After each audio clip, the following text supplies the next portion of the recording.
السلام علیکم میری پیاری بہنوں اور بھائیوں، رمضان ہمارے دروازوں پر دستک دے رہا ہے۔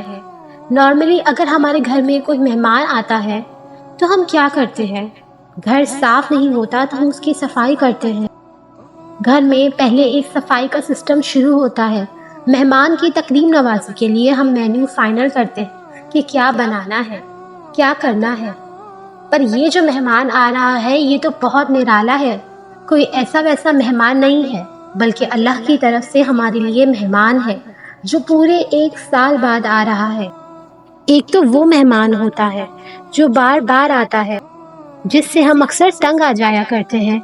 یہ وہ مہمان نہیں ہے، یہ سال میں ایک بار منہ دکھاتا ہے اور جاتے ہوئے ہمیں رلا کر چلا جاتا ہے۔ جاتے ہوئے ہم رو رہے ہوتے ہیں کہ کاش ہم نے اس مہمان کی تکریم کی ہوتی۔ وہ مہمان دوبارہ آ رہا ہے، ہم نے اس کے استقبال کے لیے کیا کرنا ہے، کیا تیاریاں کرنی ہیں؟ کیا یہ تیاریاں جو ہماری میڈیا انڈسٹری والے کرتے ہیں کہ خاص کر رمضان ٹرانسمیشن منعقد کرتے ہیں، خاص ڈرامے، خاص فلم، خاص شوز جو محض ایک ٹائم ویسٹ ہے، تو مہمان کے استقبال کے لیے یہ ہے کہ ہم اپنے گھروں کو صاف کرتے ہیں، اور جیسے حدیث میں ہے جو اللہ اور آخرت پر ایمان و یقین رکھتے ہیں وہ اپنے مہمان کی تکریم کرتے ہیں۔ جیسے ہم اگر کوئی مہمان آئے ہوئے ہیں گھر کی صفائی کرتے ہیں، اسی طرح یہ جو مہمان آ رہا ہے اس کے آنے سے پہلے کیوں نہ ہم اپنے دلوں کو صاف کریں۔ سب سے پہلی چیز، اور دلوں کو صاف کریں کن چیزوں سے؟ دلوں کو صاف کریں بغض اور حسد سے، جلن سے، نفرت سے، ان چیزوں سے کلیئر کریں۔ مطلب you have to clean your heart before Ramzan, تاکہ جب رمضان آئے تو آپ کا دل اللہ اکبر بالکل صاف ہو، تو مزہ آئے گا، تو مزہ آئے گا رمضان کا، تو اصل لطف آئے گا رمضان کا۔ اس میں کوئی شک نہیں کہ رمضان خود ایک کلینزنگ کا ذریعہ ہے۔ اور دوسری بات، رمضان کے آنے پہ ہمیں خوش ہونا چاہیے۔ نعوذ باللہ کچھ لوگوں کو جب پتہ چلتا ہے کہ رمضان کی آمد ہے تو دل میں تنگی آتی ہے، تو یہ نہیں کرنا۔ تو ذہن میں رکھیں، رمضان آپ سے 3 وعدے کرتا ہے، جیسا کہ حدیث میں ہے کہ آپ فرماتے ہیں، صحیح حدیث ہے، جو شخص قیام کرتا ہے رمضان کا اللہ اس کے پچھلے گناہوں کو معاف کر دیتا ہے۔ دوسرا وعدہ کیا ہے، اگر آپ اللہ پر ایمان رکھتے ہو، if you feel the happiness in عبادت، مطلب یہ نہیں کہ کیا ہو گیا، فرض پڑھ رہے تھے یہ کم تھا، یہ بالکل نہیں کرنا۔ جو رمضان سے بہرور نہ ہو پائے یعنی حاصل نہ کر سکے، وہ تو بڑا ہی بد نصیب ہے۔ کہ رسول اللہ صلی اللہ علیہ وآلہ وسلم فرماتے ہیں کہ حدیث قدسی ہے، روزہ جو بندہ رکھتا ہے وہ میرے لیے ہے اور میں ہی اس کا اجر دوں گا۔ اس کا مفہوم یہ نہیں کہ ہم جو باقی عمل کرتے ہیں وہ اللہ کے لیے نہیں ہے، ایسا نہیں ہے۔ ادھر اللہ نے اس عمل کی نسبت خاص طور پر اپنی طرف کی ہے، تو یہ تو عظیم عمل ہے۔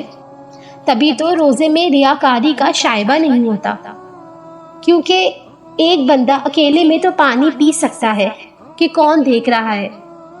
آپ پیاسے ہو، آپ بھوکے ہو، اسی لیے قیامت کے دن اللہ روزے کے لیے اتنا نوازے گا کہ بندہ حیران رہ جائے گا۔ حدیث ہے کہ جنت کے دروازوں میں سے ایک دروازہ ہے باب الریان، جو صرف روزے داروں کے لیے ہے۔ مطلب ایک الگ سے پروٹوکول کے ساتھ جنت میں روزے دار داخل ہوں گے۔ سبحان اللہ۔ روزے کا مطلب یہ نہیں کہ کھانا پینا، افطار پارٹیز منعقد ہو رہی ہیں، فیملی گیدرنگز ہو رہی ہیں، ہر روز دعوتیں چل رہی ہیں۔